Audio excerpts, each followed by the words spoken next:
Professional. Gamers. All around the flat universe, of course.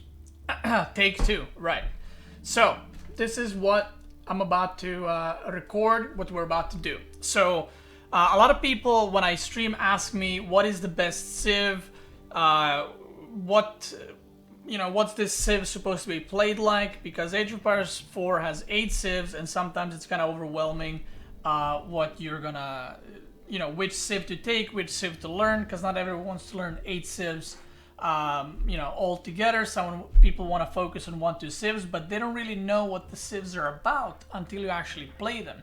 So I figured I might as well make a video explaining, a short video, probably 30 to 50 minutes, as I usually do, what each Civ is like and what the play styles with each Civ are like. So if you're new to Age of Empires, or maybe you just played English and you want to try another Civ, I'll give you a quick explanation of how each Civ plays and what you're supposed to do with that Civ, what are your goals, and so on and so forth. So I'm going to be talking about strengths, weaknesses, and potential playstyles. All right, let's start with the English. One thing, whenever you host a game, you can click here next to where you pick your Civ, and you can see civilization tree. And then here you can switch around Civs, and you can read about them on the sides, their bonuses, and so on and so forth. So, and here you can see every tech for each age up and what each Civ has. So, let's start with English. English strongest point is the feudal age. It has the strongest ranged unit in archer, in longbowman, sorry, which is a boy with a bow and arrow. English main selling point is early game harassment with longbows. It relies on, you can see the bonuses here, kind of more compact. It relies on harassing your opponent and sniping off villagers and kind of extending that lead into the mid to late game. It's definitely not a Civ you want to play super passive. You do want to put some pressure with longbows. It is fairly easy to play. You can see a lot of, all Civs have difficulty rating as well. It's pretty straightforward. I would say English and French are probably the most, beginner-friendly Civs, where there's nothing weird going on. There's no weird kind of systems for how to make units or how to gather something. And it's pretty much very straightforward. You have men-at-arms in Dark Age and Feudal Age, so if you're struggling to defend against any like ramp pushes or early rushes, having men-at-arms at Dark Age or Feudal Age plus longbows will make it a lot easier for you to, beat your opponents.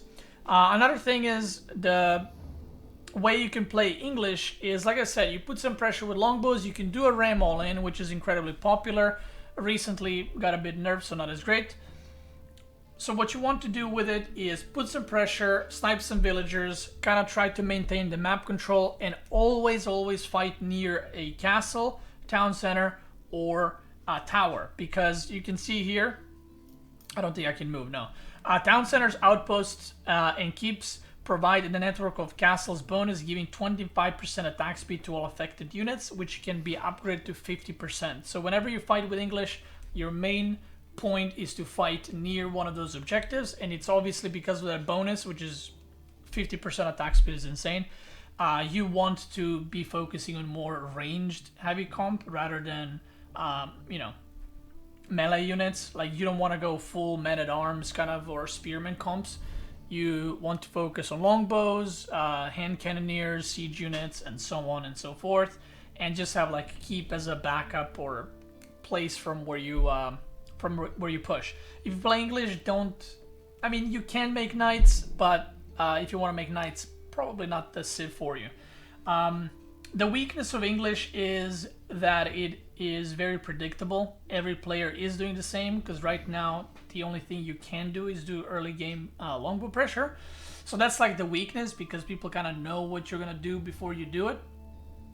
And you will be meeting a lot of cavalry units because you're going longbows, so people will counter you with cavalry. They also have farms that are cheaper, farms that give you gold in the late game, and they have a very huge food and gold gain in the late game. The thing about them is they don't really have any unique units in the mid to late game, except longbows. So some other civs, if you go into the late game with equal economy, might just beat you with the special units or specific special upgrades, unless you fight next to the castles. So there it is. Second one I'm going to be talking about is French. I mentioned that English and French are probably the two simplest civs to start with and to play. Now, as you can see, English is focused on defense, longbows, and farming. French is same difficulty, 1 out of 3, which I agree with. And their focus is trade, which trading with French is kind of hard to pull off, so don't focus on that too much. Cavalry is the main selling point of French. So the way French play is they usually want to maintain map control. They will be harassing you with knights. French is a civ like Rus that have knights in feudal age, so the most common opener for them is getting to feudal age as fast as possible and opening with a knight or two, and just be able to harass workers from the enemy, whether it's food workers, usually gold workers. And what you want to do is do a little charge, do a ton of damage, and then auto attack the worker once or twice and it's dead. They also have a healing upgrade for their knights, so you should try not to lose the knights because they're very, very expensive. And if you play French, you will always be the one dictating tempo, where the opponent has to go spearmen. Like, they cannot defend this with archers, for example. They will have to respond with spearmen, which in return you respond with archery range. So your main unit comp with French will 99% of the time be knights plus archers / crossbows and then siege units.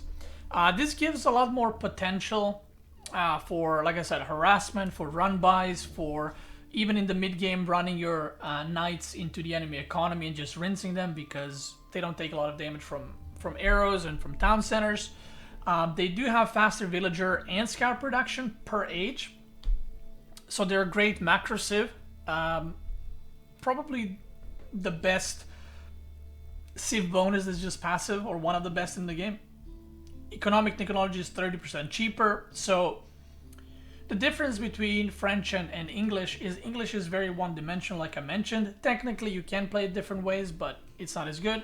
French can also go for an expand, and because economic upgrades are cheaper, you can basically go for a boom, aka economy boom, and just kind of try to get pretty far ahead compared to your opponent. And with the faster villager production, with double TC, you're gonna be pumping. You're gonna be in a really, really good position.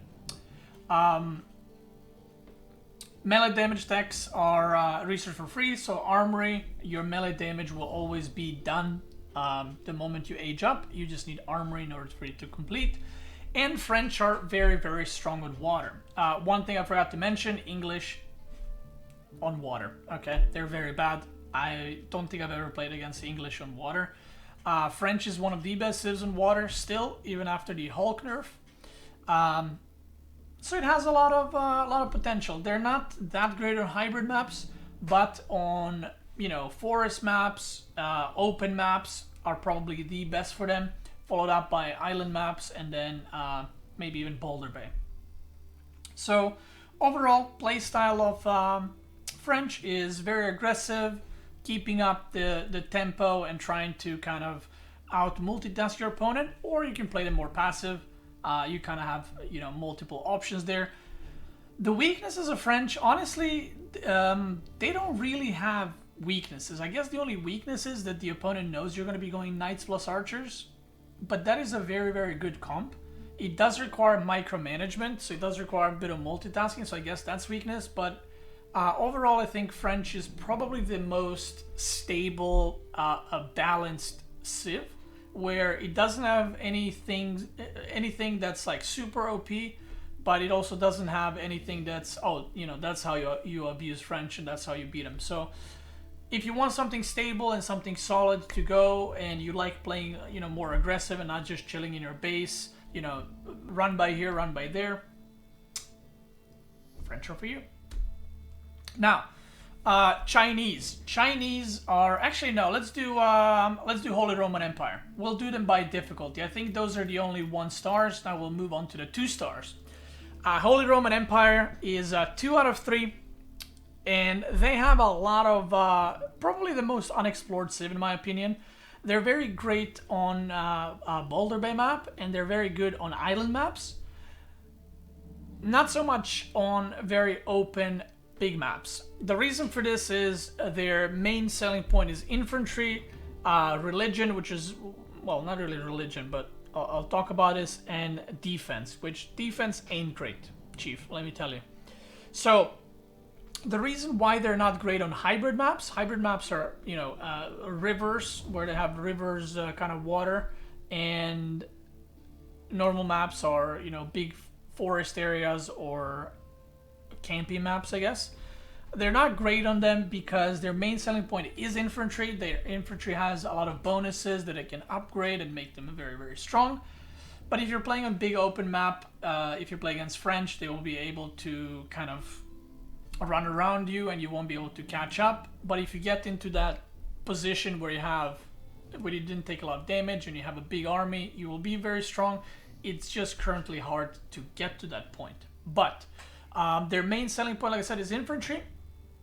They also have a prelate, which is basically their version of monk, and you can make it instantly. And what prelate does is increases the gathering rate of your workers by 40%, which is quite insane. So the way you want to open with them is you always open prelate first, and whatever resource, food or wood you go for, make sure prelate is close by and he's inspiring and buffing the workers so they kind of gather faster and you get more value out of them. And you should always try to have prelate, you know, next to your gold mine, where your food is, where your wood is, because it will actually increase your economy by quite a lot. So this is why the difficulty kind of steps up. Micromanaging these prelates can be difficult. You know, it's just another thing you got to do. They also have early men-at-arms. So if you're struggling against any kind of feudal longbow or archer ram pushes, you can go men-at-arms because they are armored. Now, the main strength of HRE is the relics.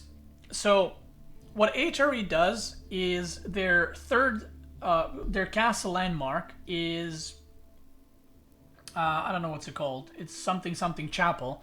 And when you put a relic inside, you will get plus 200% gold from any other civ getting the relic into their monastery or whatever. So if you put in that chapel, you get insane amounts of gold. It's so insane that you do not need workers. If you put 3 relics in your cathedral, you will not need any workers on gold. That's how much gold per minute it is. It is actually insane. So your main objective with HRE is taking to castle as humanly fast possible, not dying, and then picking up 3 relics. Those are kind of like your main objective. And if you do that, basically, look at it this way. If you capture the 3 relics, you get so much gold that you can move from villagers from gold to wood and food, and you technically get like 15 to 20 workers because you're not mining that gold. They're doing something else, and the gold income lasts whole game. Another thing that's cool with HRE, which is something I always forget, you can also put their relics in different buildings and outposts, keeps, and towers, and it will still generate gold, and they will improve, as you can see, the sight range, weapon range, armor, and damage. You can put the relics in docks on water maps, which increases the speed of your boats. And cost of emplacements outposts keeps reduced by 25%. Now, I think this civ is not explored as much as some of the other ones. And I do think that you need to be a little bit more experienced. Like I said, it's 2 out of 3 difficulty. But if you do manage to get to that point and get the relics, the game becomes a lot easier for you. And you kind of don't need to rely as much on gold as the other civs, just because you have that insane boost from the relics themselves. Your unit composition with Holy Roman Empire will be something like men-at-arms, their special unit, which is, I don't know what it is called. It's also infantry, because it deals a huge splash damage to nearby units. So if you're playing men-at-arms and you're meeting enemy men-at-arms, you want to mix in those Holy Roman Empire special units to kind of blast them down. Behind that, you can just go a siege, or you can do something like crossbows, because crossbows cost food and gold, and because you will have so much gold, basically if you just put most of your workers on food, you will be able to pump men-at-arms and crossbows like no other. And last but not least, one of their also strengths is fourth landmark, which is something. And basically what it does is it acts like a town center and produces workers 75% faster, 75% cheaper. So one of the ways to play Holy Roman Empire is if you manage to get the 3 relics, you get to Imperial Age, and you will be able to catch up with the enemy's workers or overtake them in a matter of a couple of minutes, which is quite insane. So as you can see, all this sounds great. So why don't more people play HRE? Well, I play them on water maps quite a bit, and I do think they're great. But like I said, it is very hard to not take damage and not be behind with them on more open maps. Whether that's because people haven't figured it out yet, or maybe they're just a bit weak on those maps, I'm not sure, but that is their weakness. Other than that, pretty good. Next one is Rus. Rus right now is, in my opinion, the strongest or second strongest civ in the game. They're very, very, very good. They require the most APM out of any civ, I think. So if you are, whatever RTS you're coming from, or if you're Age of Fires and you're very fast in the game, you can play very fast, Rus is probably the civ for you. So Rus is also 2 out of 3 difficulty, but it works very different. Now, Holy Roman Empire, French and English work pretty much the same as far as buildings and text and so on. Rus is where things start to get wild in AoE 4. Because, number one, as you can see, there's civ bonus. So their best things are expansion, cavalry, and hunting. So their first civ bonus is they generate gold when they kill animals. So what you want to do with Rus, you want to get a hunting cabin ASAP, and you want to make a couple of scouts and go around the map killing deer, killing wolves, and picking up as many sheep as you can, because that's how you get gold to tech up. So you don't need to get any gold initially, and if you play Rus well, you will not need to mine any gold at all whole game. So there's also a bounty where the more animals you've killed, you kind of gather a bounty, and then hunting cabins give you more gold. Hunting cabins are basically their mills, and if you put hunting cabin next to the forest, it will give you passive gold income. So you literally don't need workers on gold. And if you play any maps where there's not a lot of gold, or the gold is like on the middle, kind of like King of the Hill, Rus are very good because you don't need to contest the middle in order to play the game. You can just go around it, and your opponents will be forced to go for the golds. You don't. So they also have early night, like French. So they're great against English, for example. If their English is trying to do a longbow ram all in, you have knights as Rus in second age, and you'll be able to defend it a lot easier than some of the other civs. What else? Let's see. Let's see. I'm trying not to skip anything. Right, their fishing ships. They're also great on water. They're one of the best civs on water because their fishing ships actually don't require to drop food back to their dock. So why is this good? You can actually tech up with Rus on water without building any fighting ships, because you can just send your fishing ships all across the map and just have them fish, and you will buy yourself enough time to tech up, or whatever the reason is, you can just kind of put your fishing ships somewhere where they're safe and not worry about them. They're not going to be going from dock to dock, which is a great thing. Also, their ships on water also work differently. Basically, a fishing ship can be transformed into any other ship in Feudal Age. So a Rus has potential to open with like 20 fishing ships, and then boom, transform them all into fighting ships and go and kill your opponents' fishing ships, or just kill all their ships in general. They are a little bit weaker compared to some of the other civs. That is because you can mass insane amounts of them. The way you play Rus in general, like I said, you want to kill the animals, get a bunch of food, you want to tech up to feudal, and you want to go straight to castle. The reason why you go to castle in most of your games is you will be playing heavy horse archer style plus scouts. So this is the current meta. This might change. This is not the only way to play. This is just a more popular way to play right now. You want to get professional scouts with Rus, and you want to make sure you're bringing in all the deer from the map, because you will have the map control, and your main army composition will be horse archers in mass plus scouts. Why scouts? Scouts are extremely cheap, and you will be having a lot of hunting cabins around the map, so you can just make scouts from the hunting cabins, and they're great at killing walls, killing buildings, killing siege units, and allow your horse archers to kind of shine.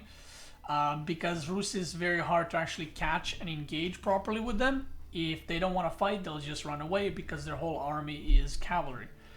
So even though you're supposed to build spears to counter cavalry, it works a little bit different against Rus because they have horse archers. Their units are very cheap, and they don't need to mine gold, so they will have insane amount of units. If they do not, if Rus does manage to win in Castle Age, in Imperial Age, their strenghts have extra range, and they kind of have to tech switch at that point from the horse archers, because they can't just mass them whole game. So they'll kind of have to add siege, maybe still continue horse archers, but probably add siege to it, and so on and so forth. So I would say Rus is a civ that, like I said, if you love multitasking, if you love having scouts running everywhere, picking up deer, killing animals, microing early in the game, you do need high APM to play Rus, in my opinion, or at least to play it well. And if you like harassing and picking your fights and being able to run away whenever you want, Rus is a civ for you. What is the weakness of Rus? When I find out, I will let you know. I guess bad gameplay, probably. Other than that, I don't think it has a lot of weaknesses where, oh, this is how you attack Rus. Yeah, stone walls, sure. Yeah, still searching for weakness. Anyway. Next one is Abbasid. Abbasid, also 2 out of 3. Abbasid relies on technology, camels, and city planning. So if you love, playing Sims, Abbasid is the civ for you.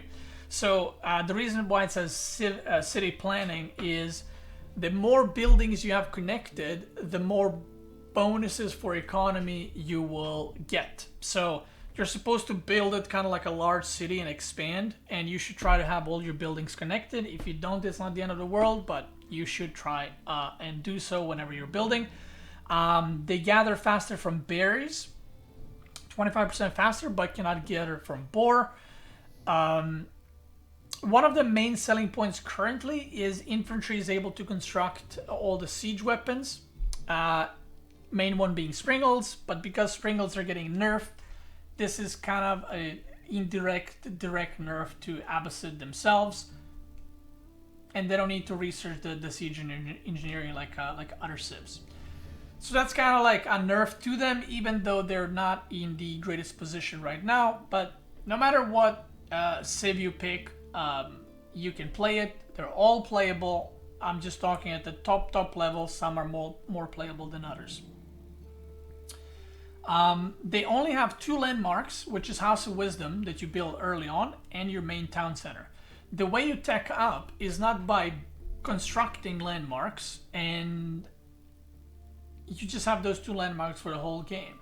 It's by upgrading in House of Wisdom your next tier, basically. Feudal, castle, and so on. So this is great and bad at the same time. It's great because it does not require workers to be taken off of, resource collection to be able to tech up.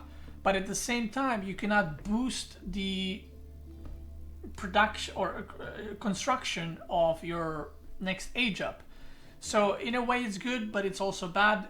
Certain civs you want to tech up as fast as you can, and Abbasid doesn't have that option. You just click a button and then it slowly researches. Golden Age is the thing that I mentioned earlier. Increases speed up resource gather rate, research times, and production speed. So Golden Age is where you have 50 buildings together. I don't know what's it called. I don't know if it's Golden Age 1, 2, 3, or it's like something age, and then Golden Age. But once you have 50 buildings connected, I think you get something like 20-25% bonus on collecting resources, research, and production speed. Now that sounds great, and it is great. But what Abbasid struggles with is that it doesn't have anything super unique that's super good. So other civs kind of outshine it in that way. The one thing that's unique to them is the House of Wisdom, where you upgrade to your next tier, but it's sadly not actually great. Traders are cheaper, but it's very hard to get the traders off. Docks are 50% cheaper, so that's nice, but not amazing. And their way that they're played right now are expanding very fast and getting 2, even 3 town centers. The reason for this is when you tech up to feudal with economy wing, which you upgrade in House of Wisdom, you can do an upgrade that makes your workers cost 50% less. So your workers cost 25 food. And the way you want to play Abbasid in the current meta is go 2 or even 3 town centers and basically produce insane amount of workers and get ahead that way, because your workers are a lot cheaper, which allows you to still make an army while getting those workers up, so you're not as vulnerable. But the economy boom is quite crazy. Now, the last thing that I want to talk about Abbasid is they have a lot of unique technology upgrades, whether it's for economy, like making their workers cheaper, or their infantry upgrades, or their camels. So they're the only civ that has camels. They have like a melee camel and a range camel. So what camels do is they decrease cavalry damage near camels by, I think it's 20%, obviously to enemy cavalry. So if you're playing against a civ that is very focused on cavalry like Rus or French, having at least 1 camel at all times is incredibly good, because you will just AoE reduce 20% damage to all the cavalry in there. The problem is your opponent will obviously try to snipe them. So, don't make just 1, make a couple, and just make sure they don't die while you're fighting the opponent. And that's pretty much it. I have the least amount of experience with Abbasid, so I can't tell you anything else. But your main unit comp is basically infantry, a lot of infantry, having camels to cover for versus cavalry, and be able to just have siege units. But definitely go for fast expanding, and I feel like that's probably the best way to play. All right, next one. We have Mongols, Delhi, and Chinese left, if I'm not mistaken. So Delhi, Mongols, and Chinese are all 3 out of 3 difficulty, and that is because all 3 of those are extremely unique, and they are played very differently from the other ones. Give me a moment. Thank you.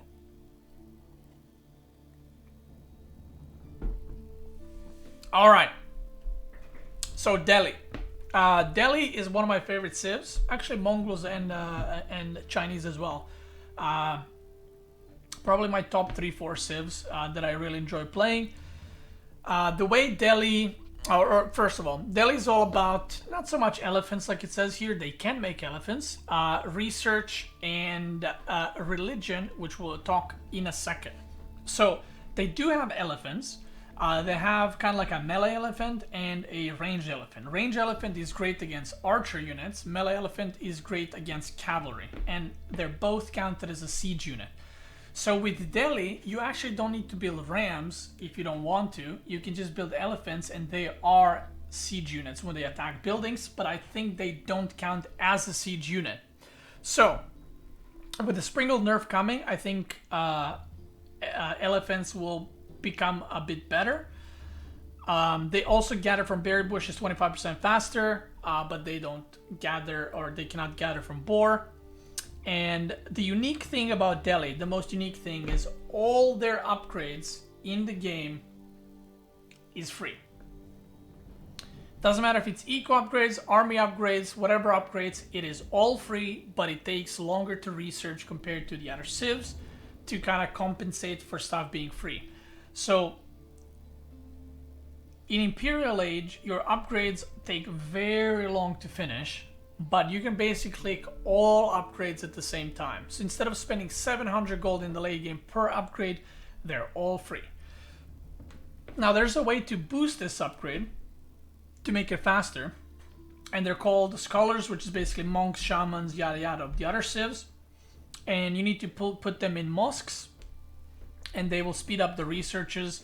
So kind of like a way to pay some research to boost it, but it's not too much, and it's still very much worth it to do. Now, the playstyle with Delhi is you will get your eco upgrades super early because they're free. You don't need to wait for a certain moment or delay your upgrades because you can just pick them up whenever you age up, which is great. Their infantry units are able to construct defenses, and also fishing ships are equipped with an archer, so their fishing ships shoot. Delhi are probably the best on hybrid maps, where hybrid maps that have water connected with your opponent, because you can make 3-4 fishing ships and then you can attack your opponent's fishing ships with your own, which makes it very hard to play against Delhi on those maps. And you can't really put pressure on Delhi's docks because the fishing ships will just kill your units. So they're very, very good on hybrid maps, and probably their best maps and to go for. They're not good on island maps because island maps are too big and you can't really send fishing ships all across the map. It's just going to take too long and it's not going to work. Regarding land maps, the way you want to play Delhi is playable on land maps and more kind of campy maps. Because what they have is the ability to research an upgraded mosque that allows you to capture sacred sites in feudal age and not castle age like other civs. So what this allows you to do is once you research it, you can take the map control and you can capture the sites and you will get bonus gold. It's kind of like HRE where they get relics, but with Delhi you get sacred sites. So this is kind of like their main selling point together with free upgrades. You want to be active on the map and you want to kind of defend those points. Wall them off with your infantry, maybe make a tower, capture a sacred site with your religion dude, and then you get passive gold from it and you can move your workers from gold to something else and just amass cheap units to hold that spot for as long as you can and even possibly win from sacred site victory. Now, that is how, in my opinion, it is the best to play Delhi. And this is why, even though they don't benefit from a map being extremely open, like Dry Arabia, they can be played there because you can control the points and the opponent will focus on taking down those sacred sites. And the only thing you have to do is try and defend them. And the longer you have sacred sites held, the more gold you will get and the more ahead you will get, basically. Unicom with Delhi, you can always create elephants. Like, for example, if Rus is going for mass archers or whatever civ is going for mass archers, it's not a bad idea to get a archer elephant or ranged elephant. If they're going mass cavalry, having melee elephants is very, very good. But it is all about controlling the sacred sites, controlling those points, and trying to capture them and hold them for as long as you can. Even if you lose them, it's fine. You can still retake them. but taking those sacred sites is basically like getting more and more workers. So if you like playing like that, where you don't need to optimize your build super much in terms of when do I get which upgrade, you just blast them all, you just upgrade them all, and you can focus on actually playing with your army and holding capture points, and kind of playing more, you know, map focused and control focused rather than just killing your opponent or defending. So, yeah, that's it. The weaknesses of Delhi, well, right now they have a lot of bugs, which will hopefully be fixed soon. But the weakness of Delhi is outside of the sacred point capturing or sacred sites, they don't really have a different strategy. So some opponents will try to counter you by pre-towering the sacred sites, which is why it's important for you to scout and make sure you know what the opponent is doing. They don't really have any special units. There are elephants, but elephants are not something you want to mass. They're kind of like an addition to your army instead of just, you know, massing them. And their men-at-arms and lancers are very strong because they have an upgrade that gives them +5 damage. So very nice. I think the way Delhi plays is really cool and really fun. So if you love capturing points, I mean, that is your civ. Mongols is the next one. One of the strongest civs, maybe strongest, maybe second strongest. Difficulty 3 out of 3. And they're very hard to explain in a way. Mongols are probably the most unique civ out of all of these because their buildings can move. They can pack up and just move. So they don't have like a mining camp and a lumber camp and mill. They have a thing called ger or gur, I don't know how you pronounce it. And basically you return all your resources there. So whenever you mine out gold, you just pick up your grr and you can just roll it down to the next gold and start mining there. Their towers are cheaper. They have great map control. It is probably the easiest civ to maintain full map control together with Rus. You can rush your opponent super early, so if you want to be aggressive and constantly in your opponent's face, Mongols are probably the civ for you. They're meant to be very mobile, they're meant to be very aggressive, and you can be aggressive from Dark Age, and it's actually the only civ, apart from, I guess, Delhi fishing ships, that can attack in Dark Age. So, like I said, everything about them is unique. First things first, when you destroy a building, you will get gold and food when you set it on fire. So it kind of promotes burning enemy buildings and being aggressive.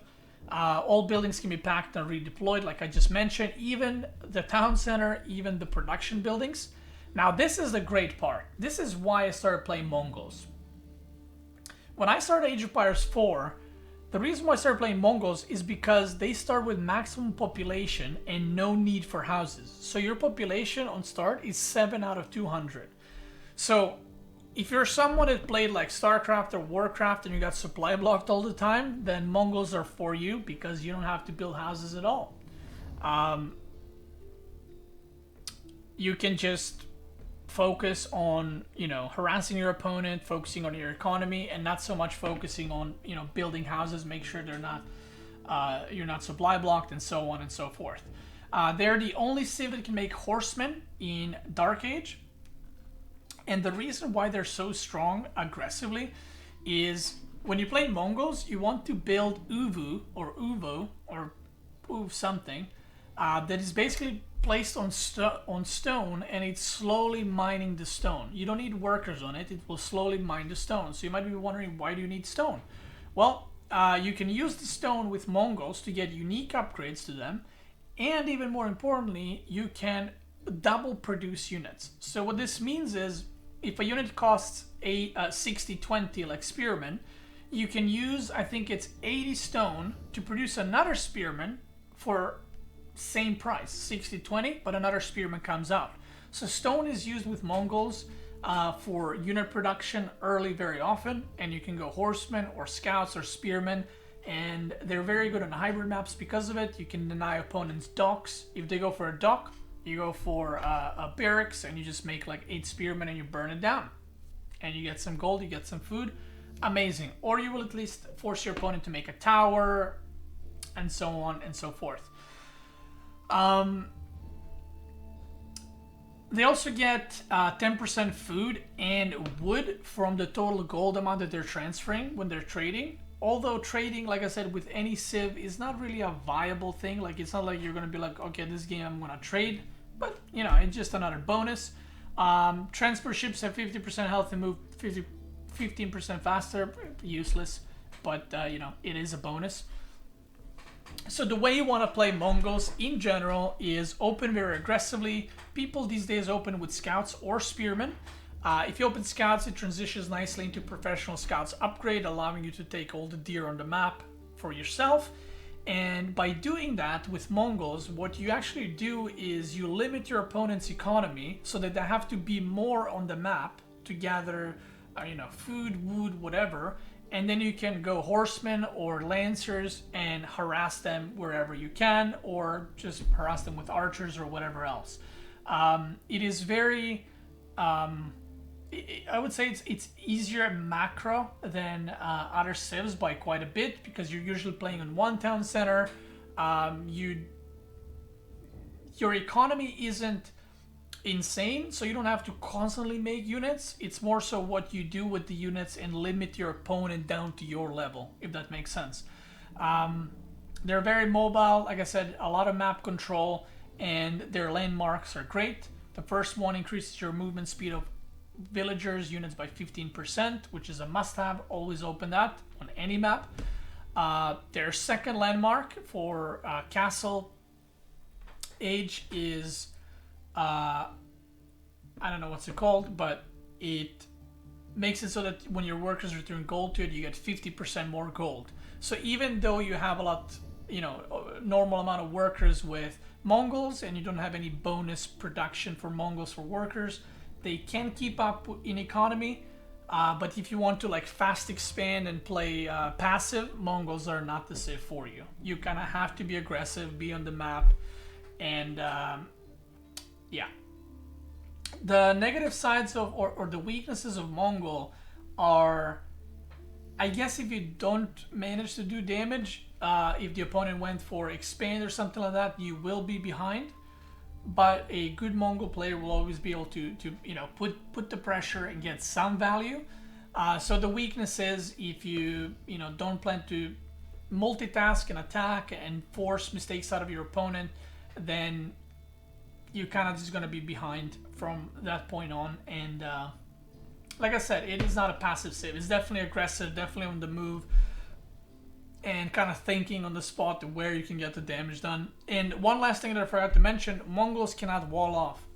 So if you ever want to defend harassment from other civs, you're going to have to be very on point with your unit placements, because you cannot wall off, and is the only civ that cannot build any walls. You can build towers, also cannot build keep. So that's something to take in consideration. But a very good civ. And last but not least,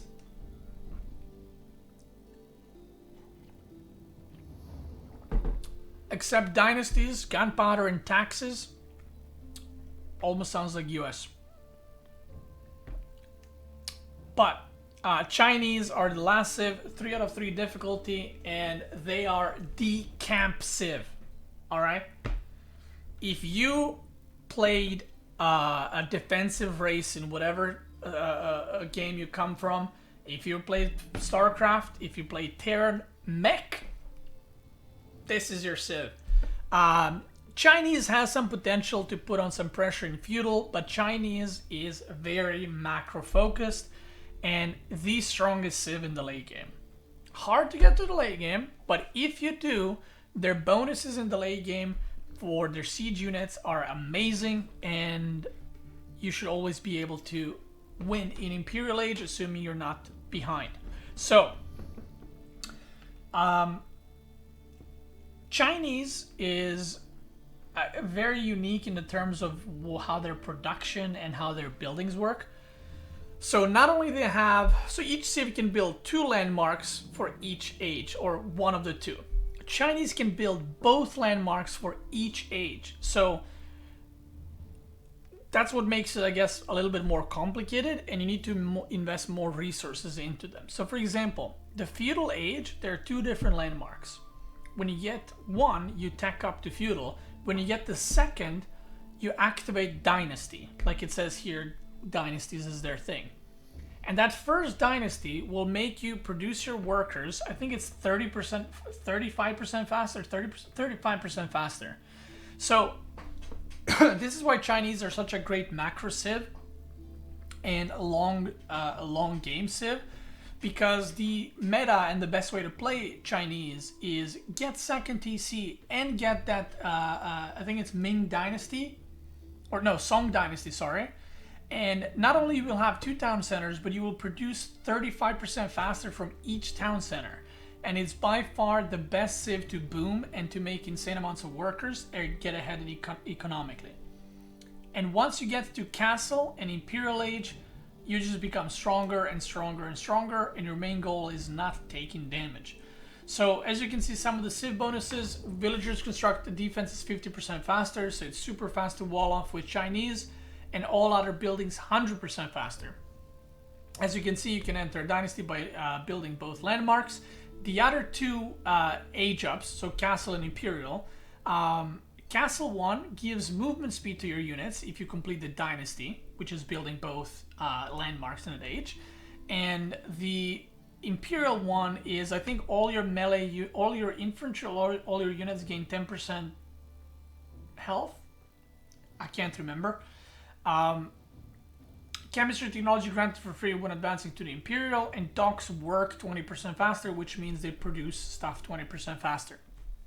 Now, why are they so good in the late game? Well, if you've done the build that I just mentioned, which is the first dynasty into 2 TC into the late game, you will have insane amount of workers compared to your opponent, and you will be able to simply outproduce and outmacro your opponent.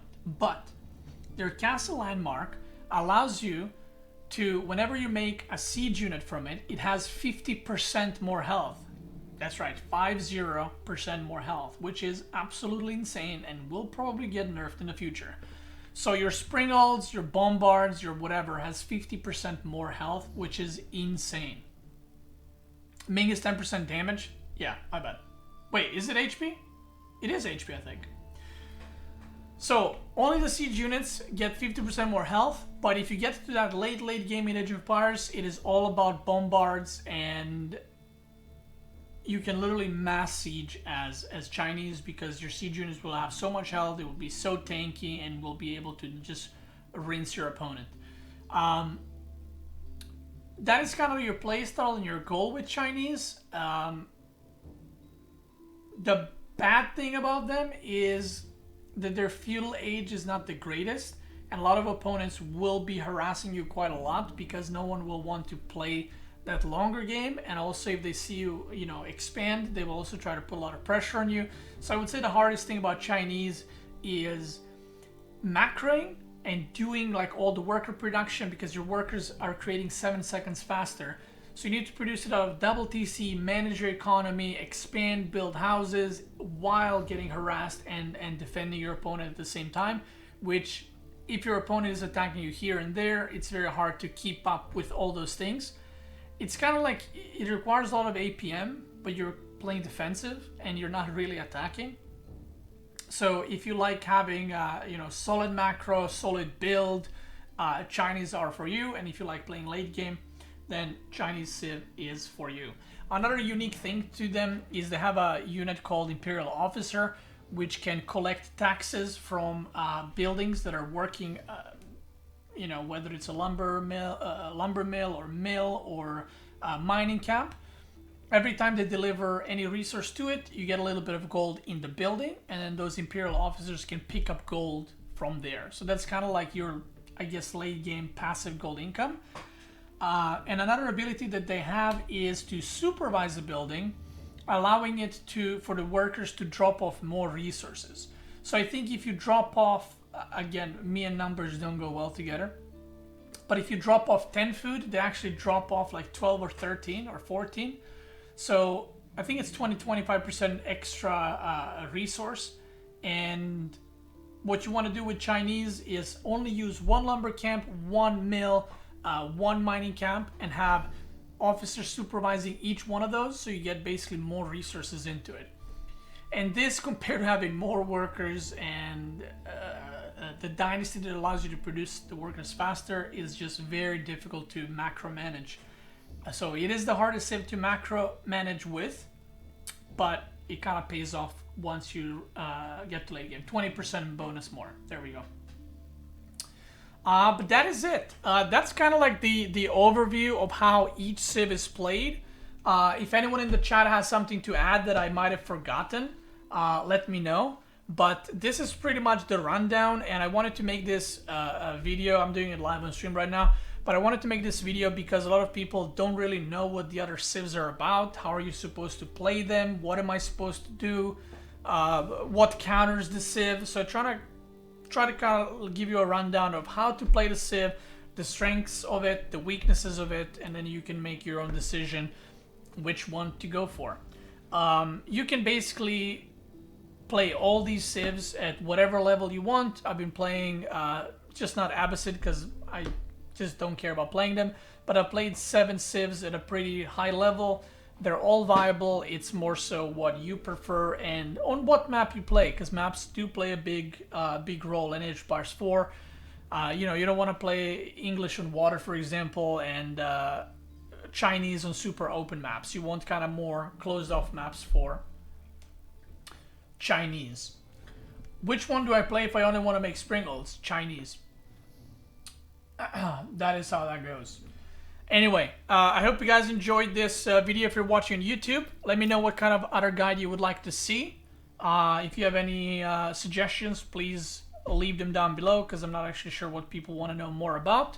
Like I said, if you host a game, you can go on the technology tree right here and have more info on the civs you're interested. You can click wherever you want, and you will see all the bonuses, their special units here, and all their techs and how everything works. If you're watching on YouTube, thank you for watching. Have a great day. If you're watching on Twitch, let's keep lathering.